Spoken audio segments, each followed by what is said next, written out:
Hey there, Team Healthy. I am so pleased with the person that we're going to be interviewing today, Dr. Jaime Zuckerman. And first, Jamie, or Dr. Z, as you're affectionately referred to. Thanks for being with us on the program, and thanks for joining us today. Thank you for having me. I'm very excited. Yeah, well, now you're in Ardmore, Pennsylvania. I didn't know where hmm Ardmore was until I learned that that's Philadelphia. Okay. Philadelphia. Yeah. Okay, so it's been a while since I've been up in that part of the world, and you are an author. You have a private practice of counseling. Now, I understand that you work with individuals on relational and mood disorders and things of that nature. But a hmm couple of books you have are workbooks, and they intrigue me. And we're going to be getting to these as we go along in our discussion today. One of them is a workbook entitled "Find Your Calm," and the other is Find Your Good Habits. And our audience can look up those on Amazon.com. I want to talk with you today about your understanding of narcissism, and then specifically our need to have proper boundaries and responses to individuals that come at us with those kinds of ingredients. So let's kind of go into that. Does that sound pretty good to you? Sounds good. All right. It's right up your alley, I'm hoping. Okay, first, let's get a little bit of background. Now, I mentioned Okay. that you work with individuals who have emotional and relational difficulties. How did you get into the field in the first place? And then as time has gone on and you've gained experience, how did you start zeroing in on that whole issue of narcissism? So hmm tell us a little bit about that. So I got into psychology because I loved the brain, plain and simple. Had nothing to do with emotions or anything. I'm fascinated with the brain. So that's how I got into psychology. But then I started getting interested in behaviors and how behaviors work and how behaviors are linked to our moods and all that. So that's how I got started in that, and worked for a while in different hospitals and eventually went into private practice. And then I would say, just like you said, over time and with experience, I saw mostly women initially. And so they would come in with a lot of, depression and anxiety, but a lot of relationship issues. And some were toxic, but were pattern related that could be, improved in couples therapy. Whereas some fit a very specific blueprint. And, which was that kind of narcissistic behavior, or having a partner with narcissistic behavior in this very distinct blueprint.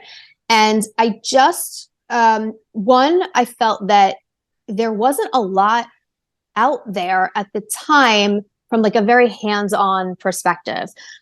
People that I was working with, at least, they didn't know the name for it. That was a big thing, just to give them a name for it, that it wasn't them, they're not crazy, that this is a thing.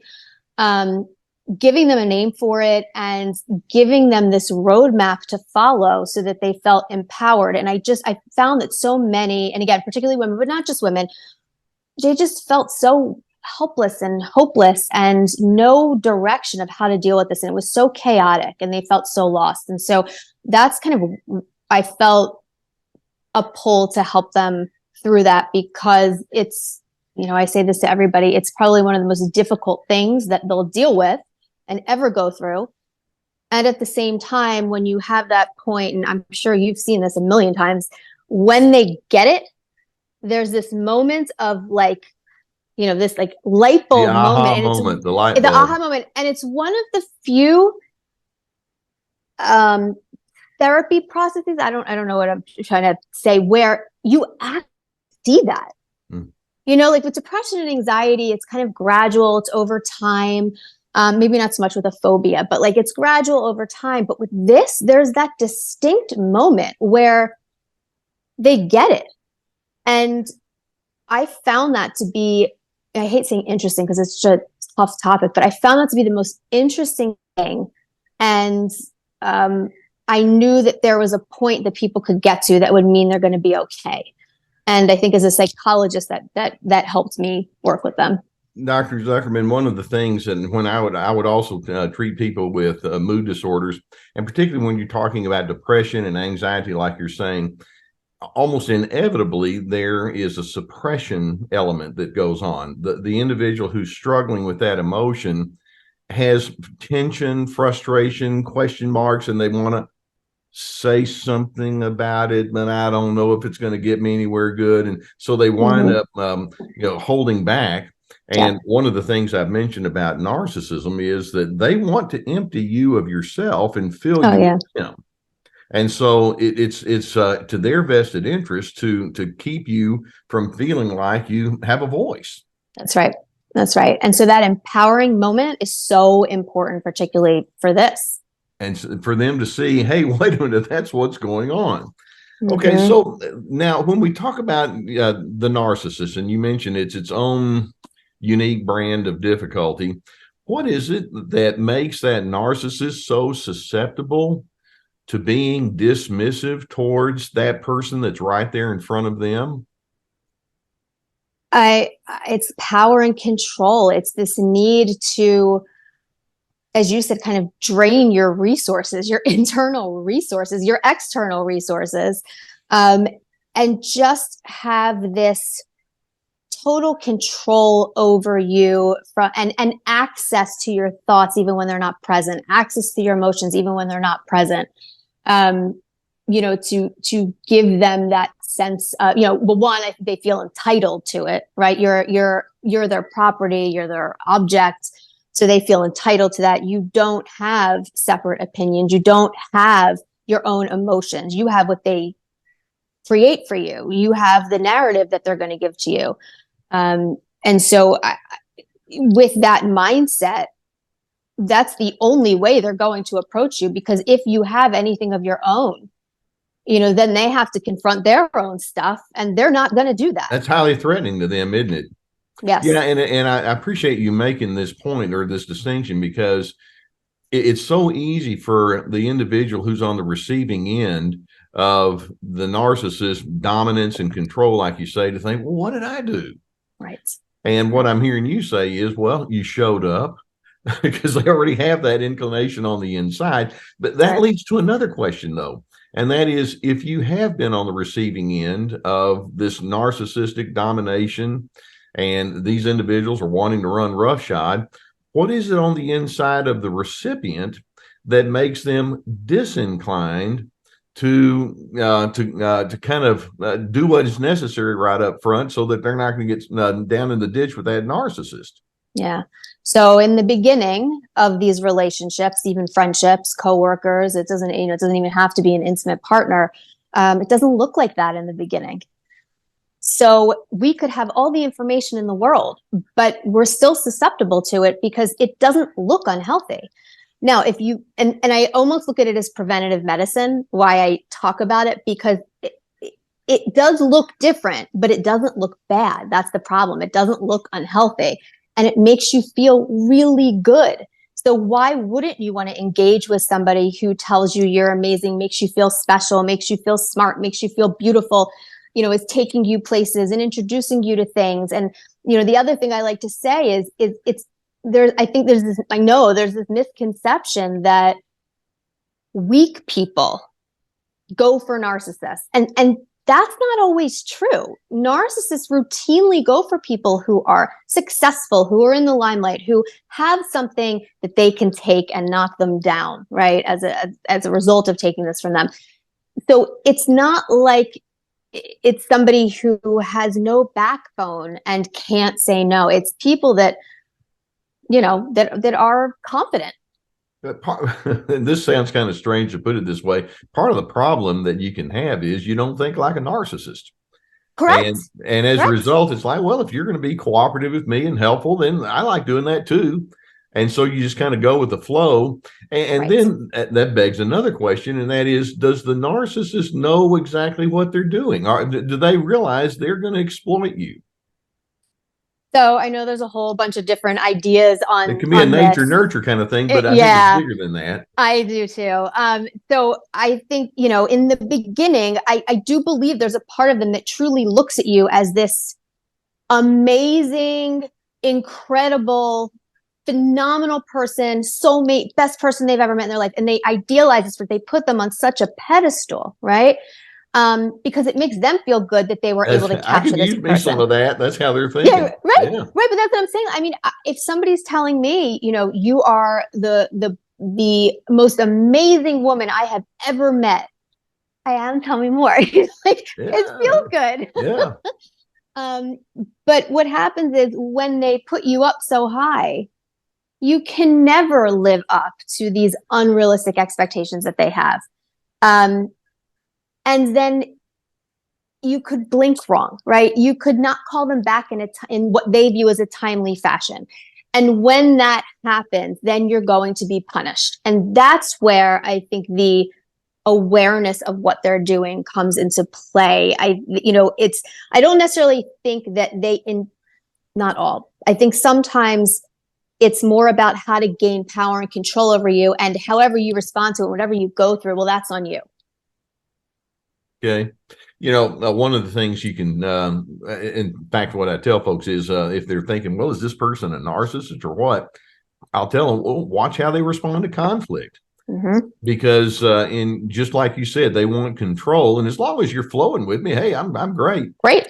But once you start showing yourself to be a little too distinct and having different preferences or interpretations, that's when that narcissistic and discounting elements come on out. So it's in the moments of conflict that you're going to see a person's level or not of maturity that's there. Would that resonate with where you are? I mean, I tell people who are in the beginning stages of dating to cancel plans with them last minute because you don't, your car broke down or you don't feel good or whatever, to see what their response is, because a healthy minded person will obviously be disappointed. But a narcissist may respond by never calling you again, or calling you 6 months later, or completely screaming at you or saying, okay, that's fine, and then punish you for it 3 weeks later. Yeah. So there's always going to be some sort of punishment for that. And I think when you change their schedule, their time's a big thing, right? When you change their schedule or their timing and you throw them off, and you, exactly like you said, see how they respond. Yeah. Disagree with them about something, even about something subtle like food. You're making so much sense. Narcissists will take the victim's position very quickly and readily. And it's like, look what you're doing to me. Look how you're making my life miserable. And so it's all because it's all about me, as opposed to what you were implying. Well, maybe something came up, or maybe I just don't think the same. And this is not me doing it to you. But they'll have that quick reflex reaction where they get very defensive, but it comes out as anger. Yes. Now, when you talk with people who are dealing with their own mood disorders, but then they begin realizing, well, this individual over here has theirs, and their anger begins to trigger my anger. How do you help these individuals come to terms with the difference between unhealthy versus healthy forms of anger? So, yeah, that's a great question. So healthy forms of anger, right? I mean, we're human, right? We all have our moments. We're all going to get angry. I think the key difference, and so that I tell people, is the ability to take somebody else's perspective into consideration. Even if you don't agree with it, I think that's a big thing when it comes to anger, because anger a lot of times is, for majority of people, non-narcissistic thing, anger comes out of frustration, feeling like you're not being heard. Whereas a narcissist, it's a lot of shame, right? It's a lot of, they feel icky. And as soon as they start to feel that icky, the lashing out starts to happen. Well, in addition to that, they already in their mind have an expectation that you're supposed to defer to them. Correct. And so you didn't defer to me. No, you didn't include me in your world. Yeah. Your quote world. Yeah. And so then we start getting into the times when you're dealing with that narcissistic person, and here comes the non-productive arguing. And I mean, what have you noticed along the lines when people get sucked into their, I just call it the countercontrol flow. You're trying to control me, I'll try to control you right back. You argue with me, I'm going to argue with you too. What's getting triggered on the inside of that person who gets pulled into that counter control? I mean, I think when you have that loss of when you feel that loss of control, that's when we start to engage in behaviors that are not healthy, but maybe are familiar, right? That's when kind of our unhealthy maladaptive strategies that maybe we used growing up that worked for us, but now don't work for us, they all come back into play. And I always tell people, you will never, doesn't matter how smart you are, doesn't matter how psychologically savvy you are, you will never win with a narcissist by engaging with them. Yep. Right? You'll never win because you just don't think like them. And they are, the way their brain works and the way they calculate things to have a comeback or to somehow punish you later on. People that don't have that personality style just don't think like that. I think as psychologists who work in that area, we can, people say like, how did you know they were going to respond like that? Right? I think when you look at it from the outside, you can see the blueprint, but when you're in it, you can't. And understandably so, they'll go at them, but they will never win. Which underscores why it's so important for you and I to help educate folks about what you're dealing with. Once you're able to see, hey, wait a minute, they have these nefarious schemes and you're kind of a tool to be used. And this is why they do this. This is coming from the inside of them. The only way that you're involved is you happen to be the player on the stage with them. Because if you're not there, they're going to do it. Someone else will be. Yeah. Mm-hmm. Mm-hmm. So, all right, now, when we talk about boundaries, and this is one of my pet peeves, sometimes people say, well, boundaries means you just say no a lot. I don't want to do this, and you can't make me do that. It's much bigger than that. So let's talk about when you talk about establishing your boundaries and who you are, what are we talking about in a much fuller sense? So boundaries are the way or what you let people know as far as how you are willing to be treated and what you're willing to tolerate. Yeah. Who I am. Now, right.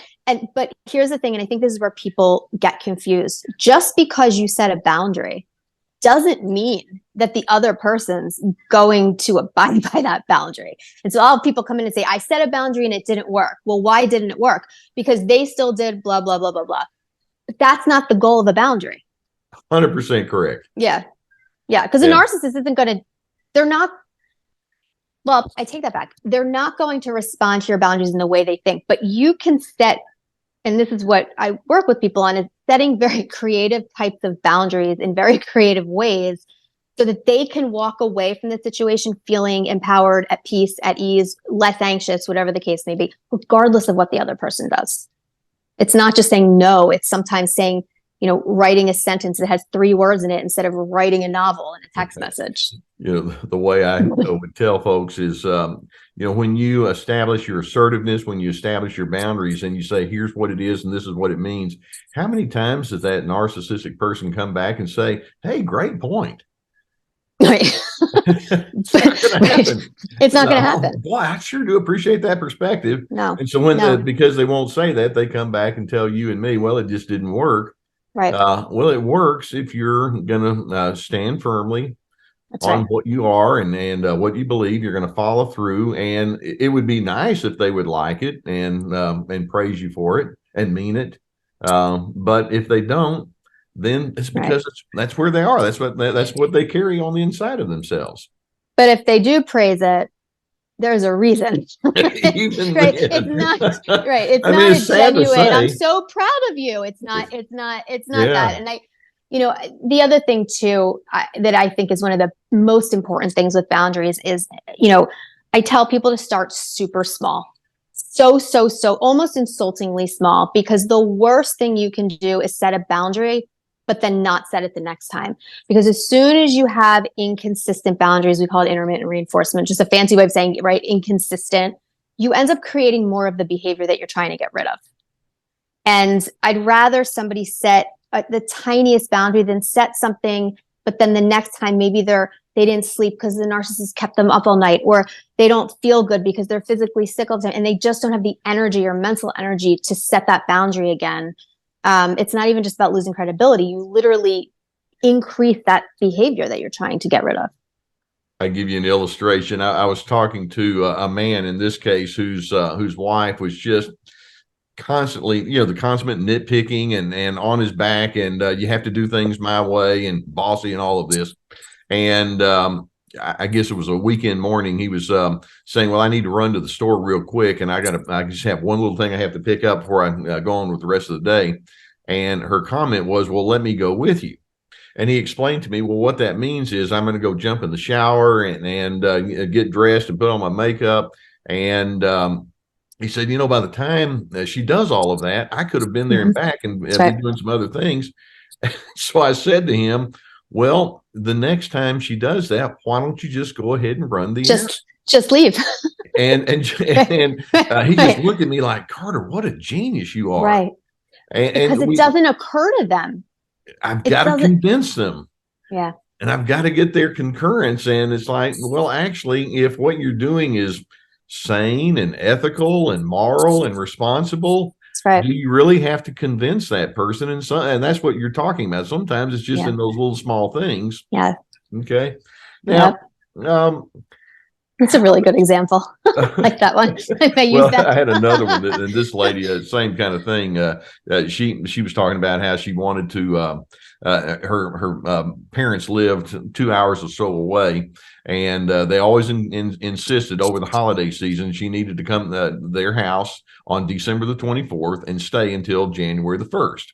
And she said, it just kind of ruins everything with me and my family and my kids here. And I said, well, what do you think would be a good idea? And she said, well, what I'd like to do is go on the afternoon of the 25th and then come back the next day. It's just 2 hours away. Mm-hmm. And I said, well, why don't you try that? And again, it's like, you think I could? Right. Like, yeah, just do it. Well, she's going to complain. Like, yeah, she complains a lot anyway. So just go ahead and do it. That's right. I think there's this, I guess after years of being manipulated and years of being broken down in your sense of self and sense of identity, the fact that doesn't even come up as an option in your own mind, I think goes to show people just how controlled they are and how they're trained to think that their own ideas are wrong or they're doing something bad or they're the issue, they're the problem. Yeah. Yeah. I just call it the corrosive effect. Over time, it's just like I've completely lost my sense of well-being. Right. It's not going to do any good anyway. And at some point, it's like, well, just be you. Okay. Now this takes us into another term that's very common in our field, and that's the term trauma bonding. Which is kind of what you're talking about. Can you describe what that looks like and how that fits into the narcissist wanting to be this overwhelming person? Yeah. So I think people I think what people think it is initially is that you both have these traumatic events in your lives that bring you together. But that's not what it is. It's kind of what I was talking about with that intermittent reinforcement, meaning you, in this psychological, behavioral way, become dependent on each other, but for different reasons. And it's a very unhealthy, just intertangled, chaotic codependency. Yeah. Yeah. Right. Yeah. In fact, for different reasons, but it's almost as if the best way I can describe it is if the other person were to leave, you don't exist. You feel you don't exist. Your identity is totally tied up in this other person. Yeah.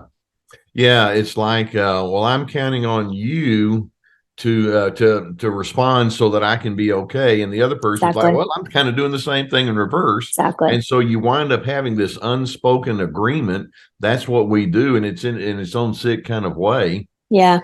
And there's where it comes down to, well, maybe I need to go ahead and make my own separate decisions. Yes. And if you'd like to go along with me, that would be wonderful. Excuse me. But if you don't, I still need to do that anyway. Yeah. Yeah. Now, you mentioned just a few minutes ago that the narcissist can have their issues of guilt and shame, but the implication is you have to get over your own issues of guilt and shame, because you know that when you start acting differently and practice this assertiveness that we're implying, that they're going to come down on you like, how dare you? So how does that work? I prep people for what's going to happen. Because you always, obviously you want to make sure that they're safe, because as soon as people start to set boundaries. As soon as people start to figure out what this blueprint is and can predict the narcissist behavior, the narcissist starts to lose control over you. And when the narcissist feels that they are losing their grip on you, emotionally, physically, financially, sexually, it doesn't even matter. But when they start to feel that they're losing their grip, that's when you're going to start to see a lot of that anger and a lot of that really kind of just horrific behavior and the threats and the character assassination and all of that, because they're going to do whatever they can to discredit you, to make you feel like you're the problem, and to scare the crap out of you. Yeah.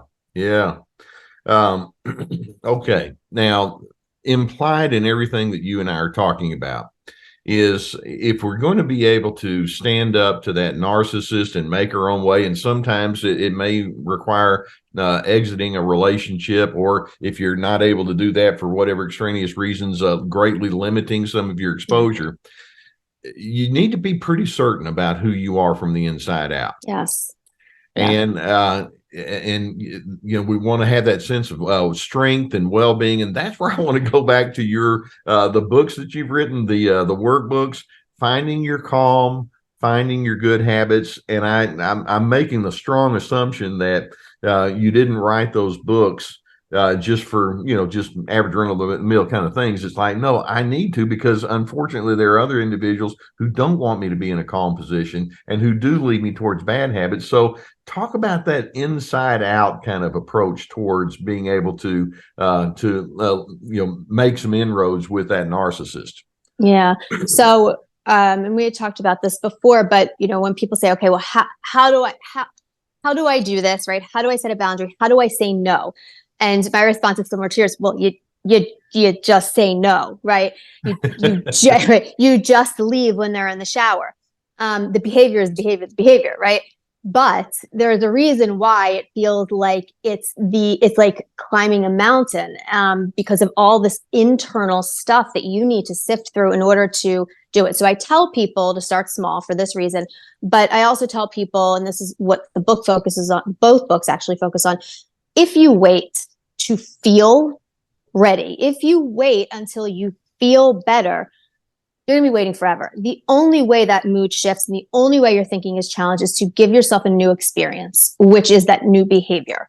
And so what the books focus on is that approach, more of that kind of acceptance and commitment type approach to things, where the behavior change comes first. And with that, learning to sit with your discomfort rather than constantly trying to do whatever you can to not feel it, to avoid it, because that makes it just larger. That discomfort can come from just having been habituated in the opposite direction. Yeah. And so anytime you try something that's a little new, it's kind of like, well, I'm not too sure about this. And it comes down to having the right beliefs about who you are. Mm-hmm. I would tell folks all the time, and on my videos on YouTube, I talk about how worth is not up to a vote. Right. Your personal worth is a birthright. Mm-hmm. You have worth by virtue of the fact that you are you. Mm-hmm. And that's simple, and yet it's profound at the same time. And if someone comes along and says, but in my mind, you don't have worth, right? I have a simple response to that. And that is, we think differently. Right. Because I'm going to go ahead and hold on to it. That's right. That's right. And when you're in a relationship with someone who has narcissistic personality for years, you lose that sense of worth and that identity and who you are. So it's the discomfort, I think, comes, and I've seen this a lot when people leave the relationships. They genuinely don't know who they are. They don't know what their interests are, what colors they like, what music they like, what food they like, because they were told who they were this entire time. And so I remember one person in particular, it was one of the most profound things I've ever heard from somebody I worked with, when she finally left her husband after 20 some years, 3 kids. He didn't let her work, so she has no earning potential. It was just a really horrible situation. She said to me, she's like, I don't even know what side of the bed I want to sleep on. Like, they were these tiny little decisions that we take for granted, but that somebody who doesn't feel they have a sense of self or self-worth can't decide. And so what these books do, I think, is it really kind of spells out for you the steps behaviorally, what you need to do to regain that, but at the same time, how to set strategies to deal with the pain and the discomfort that you're going to have as you go through this. Yeah, the strategies are going to emanate from those core beliefs you have. And I think it's essential for us also to remind people, when you do say, well, here's who I am, these are my preferences, and then you proceed to follow through with it, the narcissist isn't going to just step aside and say, well, here's the clear path, go ahead. No. They're going to fight back. And they're going to tell you you're selfish. Actually, they'll have some choice words they'll throw at you, and name calling and all the rest. So it's going to be essential to prepare yourself, knowing that it's on its way, and that's not natural for a lot of people. No, I think when they get the courage to leave, or even if they're left, right, when they are able to identify that blueprint or that pattern, so there's a little bit of predictability, I think that gives them a little bit of confidence that they're able to manage. But I agree with you. I think the fear, and we hear people say this all the time, sometimes the abuse you endure after you leave is actually worse than the abuse you endure while you're connected to them in the relationship. So, and they want to stay inside your head, even when they're not even physically present. That's right. That's right. And so those boundaries have to be in place even when you're not physically in front of them. It's so essential for us to go back to some of the things you were saying in the beginning of our interview here, Dr. Zuckerman. These are people who are disturbed. Yeah. They're broken people, and they have their own major set of issues, but they want to make you think that you're the one who's disturbed, and they're the gold standard. And it's going to be necessary to see through that and to remind yourself, well, I get to decide what I believe about me, and what does common sense say? And common sense doesn't say that I have to just be quiet and not be me and have to acquiesce to someone else's control and insults and all of that. That's not exactly great motivation. And eventually, over time, if you continue in that route of becoming stronger and developing that sense of self further, they're going to get bored with you, which is exactly what you want. They're going to realize, okay, I can't get to her. I can't, I could, get engaged 2 weeks later. I can take them on the same trips, post it all over social media. But if you still don't respond, eventually they get bored. They'll still come back every now and then. They'll do something on a holiday or birthday or whatever. But you end up making yourself not accessible to them, not just physically, but just emotionally and cognitively. And that is the best thing that you can do. And once you start to see those patterns, you don't unsee them. Once you see it, you can't unsee it. I want to close with your thoughts on one huge topic, and that's self-love. The narcissist will say, well, that sounds pretty selfish to me. Of course, they want you to admire and adore them. Love them, right. Really, it's impossible for you to stand up for someone that you don't really care for. And that starts with caring for yourself. I care about who I am. I love who I am. Talk about the necessity of that. Yeah. I mean, I think I like to say it's like respecting your sense of self. I think it's really difficult for people who have been in the depths of these dynamics to love themselves. I think it's such a hard skill because they're so far down that they don't find anything lovable about them. So I like to start with things that maybe they're grateful for, right? And you start to slowly build on that, or things that they've accomplished, like distinct yes or no. Did I shower today? Yes or no. Did I help somebody today? Yes or no. And the more things you have that are yeses in that path of things that you value, then I think you develop that sense of self-worth and self-love. But I think to initially say, I need to love myself more, they don't have the tools. But I don't think that you need that to start to move forward. But I do think you need it eventually. That makes sense. It makes a lot of sense. Dr. Jaime Zuckerman, I know you're in the profession for the same reason I am, and that is there's some hurting people out there, and you and we're both human beings. It's like, yeah, I know what that feels like. And then if we can pull our resources together and say, well, might we be able to help one another and learn from one another and assist each other and encourage each other, then maybe some of us can get beyond all the dysfunction that the narcissist brings. And the narcissist, they're going to spew whatever it is they spew at us the whole way through. But it's like, yeah, I know that's what you do. But I'm going to go ahead and be true to who I am. Yes. So, hey, thank you so much for lending your expertise to our Team Healthy. That's what we call ourselves here. And so on Team Healthy, we stand for dignity, respect, and civility. DRC, Dr. C, standing for dignity, respect, and civility. You need to come up with a Dr. Z. I do. Yeah, dignity, respect, and zeal, or something like that. Zest. Okay. All right. Hey, look, I'm hoping that this is not the last time that you and I are going to be able to cross paths. I really like the way you think and how you communicate, and I'm sure your patients are fortunate to have you as their therapist. So, yeah, best wishes to you too. Okay. Thank you for having me. I really appreciate it. All right. And I hope Team Healthy, I hope you have a good rest of the week. Look her stuff up on Amazon. It's there, or some of the other places where you get your books. And I think you'll be glad you did. All right. Dr. Zuckerman, one more time, thank you. And I'll see the rest of you next time. Thank you.